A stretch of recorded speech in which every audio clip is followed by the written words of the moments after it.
public access to the war map has not yet been restored. Our team talked to Google by phone yesterday and have been promised an update within 24 hours.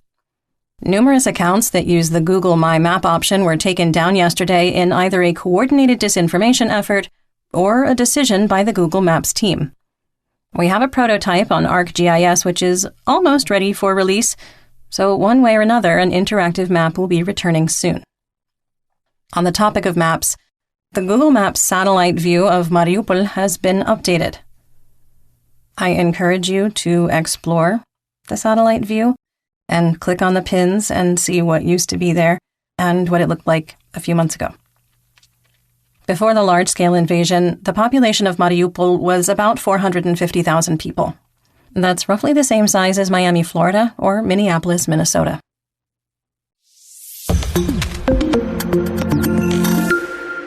Let's start with our assessment of the current status of the war. First, the heaviest fighting continues to be limited to the Bakhmut and Marinka operational areas. Second, due to continued poor weather, flooding, and saturated soil, we find it unlikely that Ukrainian offensive operations can start before mid-May. Third, we assess that Russian offensive operations in the Svaltava and Kremina operational areas have culminated. Fourth, the Russian Federation armed forces are combat ineffective and have exhausted their combat potential except in the Bakhmut operational area. Fifth, we maintain the Ukrainian defense of Bakhmut has reached its final phase, and Ukrainian forces continue to execute a planned retrograde operation. And finally, we maintain that short of using chemical, biological, radiological, or nuclear, also known as CBRN, weapons, the Russian military will continue doing everything possible to capture Bakhmut, regardless of the cost.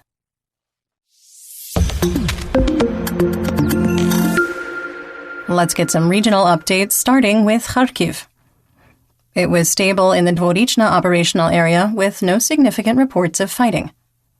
In the Kupiansk operational area, the Russian Ministry of Defense, or MOD, reported that Ukrainian forces were on the offensive in the areas of Orlyansk and Kotlyarivka, with Ukrainian units conducting reconnaissance. A Russian S-300 anti-aircraft missile used for a ground attack struck the Kupiansk History Museum, wounding 5 and killing 2. During rescue operations, Russian artillery struck the site, targeting emergency workers and wounding 5. The museum is a total loss, and intentionally targeting religious, educational, historic, and cultural locations is a war crime. Moving on to the Donbas region in Luhansk. In the Svatova operational area, the Russian MOD reported that Ukrainian reconnaissance units were engaged in offensive operations near Novoselivsk and Stelmachivka. Operational Command East, or OKE, spokesperson Colonel Serhiy Cherevati verified the Russian reports of Ukrainian offensive operations, saying, quote, "Our defense forces did not allow the enemy to relax and struck back." End quote. Cherevati added that Russian forces fired 423 artillery shells from Dvorichna to Bilohorivka, and Russian Army Aviation and Air Force, or VKS, carried out 13 airstrikes. Ukrainian forces also claimed they destroyed another 2 S-4 240mm Tulpan self-propelled mortar without evidence. If true, it would be the 9th Tulpan destroyed, representing a total loss of the active units on February 24, 2022. Further, if destroyed in Luhansk, it would be coming full circle, with the first one destroyed in Rubizhne last year during the siege of Severodonetsk. Russia had hundreds of inactive 2S4s and can bring more into service. While a 240mm mortar weighing 113 kilograms is devastating, the range is under 10 kilometers, making the Tulpan highly susceptible to counter-battery. In the Kremina operational area, Ukrainian sources reported there wasn't significant fighting. Russian mercenary mill blogger Wargonzo claimed Russian forces attempted to advance from forested areas west of Kremina and maintained a tradition of failure. They said it, not me. There were continued reports of pockets of positional fighting in the Serebryansky woods. In the Lysychansk operational area, Wargonzo claimed that forces conducted, quote, traditional fighting near Bilohorivka in Luhansk, which was also unsuccessful.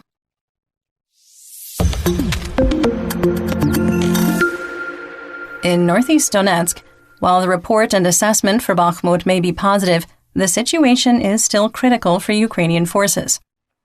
PMC Wagner continues its pattern of a large push, followed by a few days of reduced fighting to reconsolidate. Based on new reports, we made small changes to the map. The Russian MOD reported that their forces completed 62 fire missions in the Bakhmut operational area and 9 Army aviation and VKS close air support sorties. OKE spokesperson Cherevati came close to confirming the Russian report, claiming the operational area was hit by 280 artillery rounds and 4 airstrikes. A quick sidebar to clarify some terminology. So what's the difference between a sortie and an airstrike? An aircraft conducts a sortie, and a single aircraft could also conduct an airstrike. If 4 aircraft fly together and attack the same target in a coordinated way, that would be 4 sorties to conduct 1 airstrike. That's why 9 sorties reported by the Kremlin and 4 airstrikes reported by Kyiv likely align. What's the difference between a fire mission and counting the number of shells that strike an area? A fire mission is when a battery is given orders to fire at a specific target at a specific date and time using a specific type of ammunition with a budget of how many rounds they can fire. That's how 62 fire missions can align to 280 physical artillery strikes.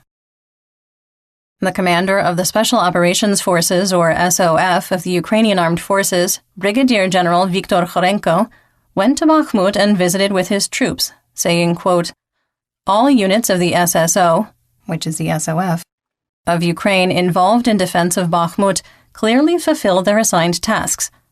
Our soldiers work continuously in extremely difficult conditions and do everything to reduce the number of enemy forces every day." End quote. Northwest of Bakhmut, PMC Wagner led attacks in the directions of Novomarkove, Bohdanivka, and Khomova. PMC Wagner criticized Russian mill bloggers for falsely claiming that Khomova had been captured. Wagner group leader Yevgeny Prigozhin said, quote, "Where such information comes from is a mystery. Once again, I ask you not to run ahead of the locomotive, even if it moves forward as confidently as the orchestra." End quote. There's conflicting information on the state of the T506 highway ground line of communication, called a GLOC, that's a supply line, which we believe is severed. In the northern part of Bakhmut, multiple sources reported that Russian troops had reached Ukrainia Street. We adjusted the map, moving School 24 into the area controlled by PMC Wagner.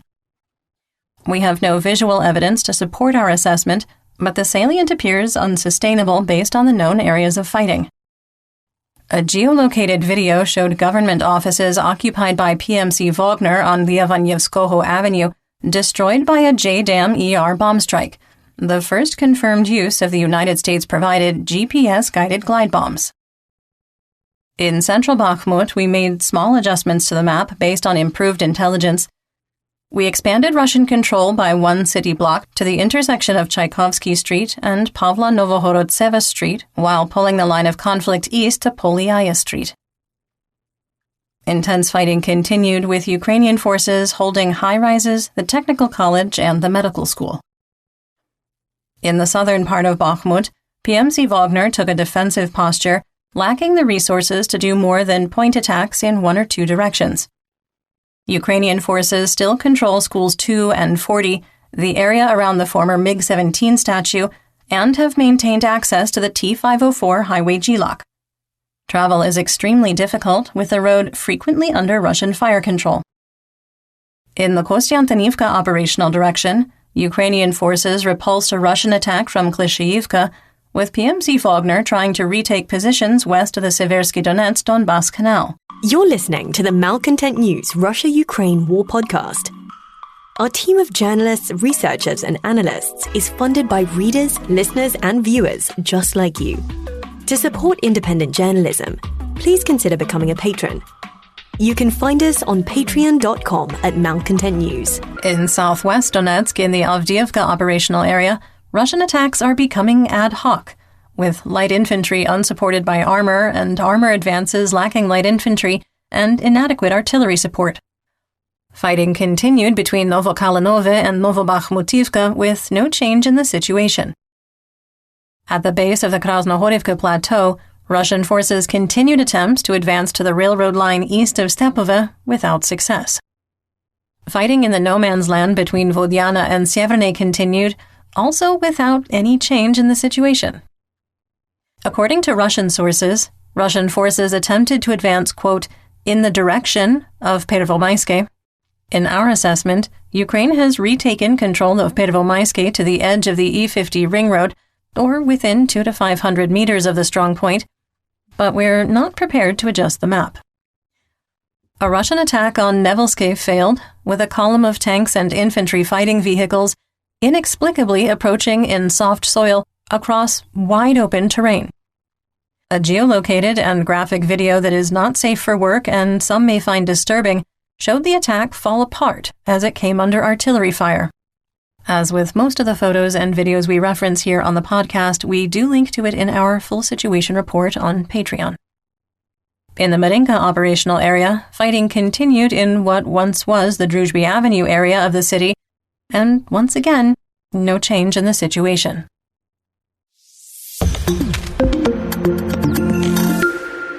Moving on to Zaporizhzhia.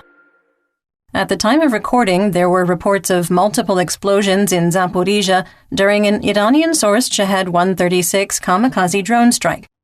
We have no other information at this time, and NASA Fire Information for Resource Management Systems, or FIRMS, showed no unusual heat anomalies. Ukrainian officials reported that Russian forces conducted 96 fire missions, 10 drone attacks, and 5 airstrikes along the Zaporizhzhia line of conflict. Overnight, Tokmak was rocked by 12 explosions. In our assessment, the operational security violating battle damage assessment photos are consistent with a HIMARS attack. There were numerous reports from local residents in Berdyansk of a major explosion west of the port city, with no other information. NASA firms didn't show any anomalies there either. There was no update on the status of the Zaporizhzhia nuclear power plant, or ZNPP.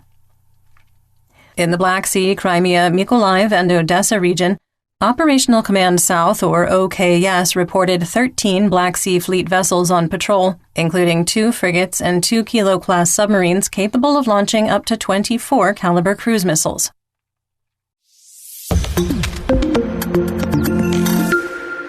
In western and central Ukraine, Ukrainian forces carried out extensive counter-battery attacks on the east bank of the Dnipro in occupied Kherson, striking Stara Zburivka, Hola Pristan, Kardashinka, Pidlisne, Oleshki, and Pishchanivka.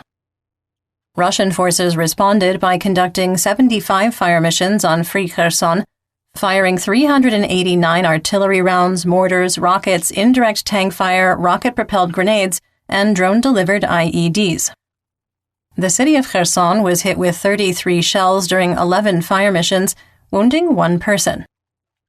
Kherson Oblast Administrative and Military Governor Oleksandr Prokudin signed an order barring any personal watercraft on any body of water in Kherson, saying, quote, "This decision was made in order to ensure the safety of shipping and citizens on water bodies and to minimize the risks of sabotage and terrorist threats in the internal waters of Ukraine. The ban applies to all types of watercraft, sports, fishing, pleasure boats, etc. The exception is vessels of the Defense Forces of Ukraine and specialists who protect aquatic biological resources." End quote. Operational Command South, or OKS, Director of Communications, Captain Natalia Khomenyuk, asked to, quote, "keep everything quiet" about Ukrainian forces on the east bank of the Dnipro River, adding that an active counter-battery effort was ongoing that destroyed at least 13 Russian artillery pieces. Assessment here? You know what? No comment. Serhiy Lysak, Dnipropetrovsk Oblast Administrative and Military Governor, reported that Nikopol and Marhanets were heavily shelled, wounding 2 pensioners. In north and northeast Ukraine, in the Sumy Oblast, the Hromadas of Khotin, Bilopilia, Yunakivka, and Esmen were attacked with mortars and artillery shells. Over 70 rounds were fired, causing damage to power lines, a sawmill, private homes, and a small business.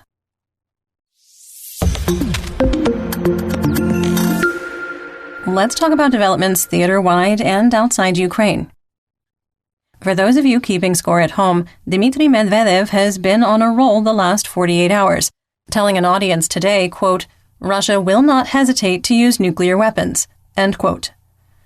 Medvedev once again threatened World War III, suggesting that a division of Ukraine would be a possible solution in a peace agreement. Some assessment? Russian leaders appear to be increasingly nervous about the upcoming Ukrainian offensive and is attempting to set conditions in the diplomatic space to build support for a ceasefire to freeze the current line of conflict. Moscow has shown no intention of negotiating as an honest broker, and any operational pause or attempt to set up a transitional demilitarized zone would only be used to buy time to rearm and reconsolidate forces.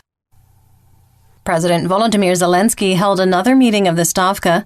They discussed the slow pace of arms and ammunition delivery, with Zelensky saying during his evening address, quote, "Every day of delay comes at a cost of the lives of our soldiers. The soldiers have a right to be supplied with all the necessities to successfully carry out the missions given by the command that will move us closer to victory." End quote. Have you seen the video that's been circulating of a Ukrainian drone allegedly flying over the Kremlin that we didn't report on yesterday? We didn't report on it because it's fake, as our analysts expected. The video was recorded no later than 2015 and was edited with the overlay information. The edited video shows a crosswalk to St. Basil's Cathedral that was removed in May 2015, making it impossible to be a recent recording. The Russian MOD claims that the unmanned surface vessels, or USVs, that attacked Sevastopol in the early morning of April 24th were launched from Odessa, violating the Black Sea Grain Initiative. The Kremlin made the same claim on October 30th, a day after drones struck at least one warship in the Black Sea Fleet, and then withdrew from the grain deal for 3 days. Ukraine, supported by the Turkish Navy and the United Nations, ran the unofficial blockade for those 3 days, and then Moscow rejoined the program. The British Ministry of Defense confirmed they had sent thousands of rounds for the Challenger 2 main battle tank to Ukraine, including depleted uranium munitions.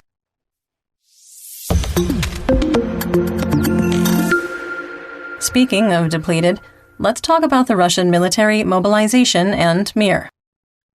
Red Square in Moscow will be closed from April 27th to May 10th as part of Victory Day celebration preparations. The measure the Federal Security Service, or FSB, takes is for, quote, security reasons. There were false claims that the Moscow Victory Day parade was canceled. A new cemetery for PMC Wagner was found in Khusnobrod in the Novosibirsk region, with approximately 200 fresh graves. The so-called Donetsk People's Republic OMON commander Alexander Khodorkovsky went after PMC Wagner leader Prigozhin, accusing him of war profiteering, saying, quote, "The firms of the Kremlin chef Yevgeny Prigozhin in the war year 2022 earned more than 2 times more on contracts with the Ministry of Defense than in 2021, 4.7 billion rubles compared to 1.9 billion rubles. Prigozhin's companies are making record profits on the supply of army food and the construction of military facilities. It's really true. To whom is the war, and to whom is the mother dear? A person makes money from war, blood, and human grief." End quote. A quick sidebar. Calling Prigozhin Putin's chef is meant as an insult, as he started as a caterer and grew in influence after connecting with Putin.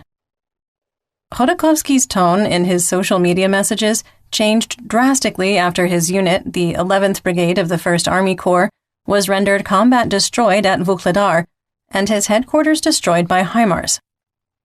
Before February 5th, he was optimistic about a looming Russian total victory, and has since become a defeatist. A resident of Simferopol in occupied Crimea was detained for smuggling parts of military equipment from Russian-occupied Crimea to Japan. Postal employees discovered the 22-year-old man was sending the plates for bulletproof vests. The FSB searched his apartment and found other military equipment ready for shipment. The exiled mayor of Melitopol, Ivan Fedorov, reported that Russian soldiers digging trenches accidentally dug up cattle that had been previously euthanized and buried due to having anthrax. The unit has been put into quarantine and 2 soldiers were infected. The hospital in Melitopol lacks the equipment and specialists to support infectious diseases, so the 2 were transferred to another medical facility. Another sidebar. Hey, remember when those Russian soldiers tried to dig trenches in the Red Forest in the Chernobyl exclusion zone and got radiation sickness? Good times.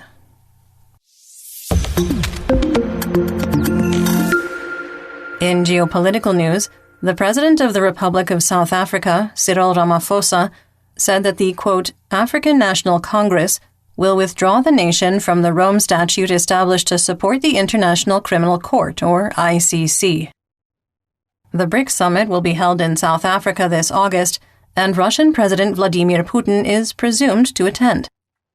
The office of the president later put out a statement saying that there had been a misunderstanding and South Africa would not in fact withdraw. Dmitry Medvedev claims to have, quote, recruited Elon Musk to the Russian cause and referred to him as, quote, our brave infantryman, in a rambling speech that didn't appear to be electrifying the crowd. United States President Joe Biden announced he would seek a second term in 2024.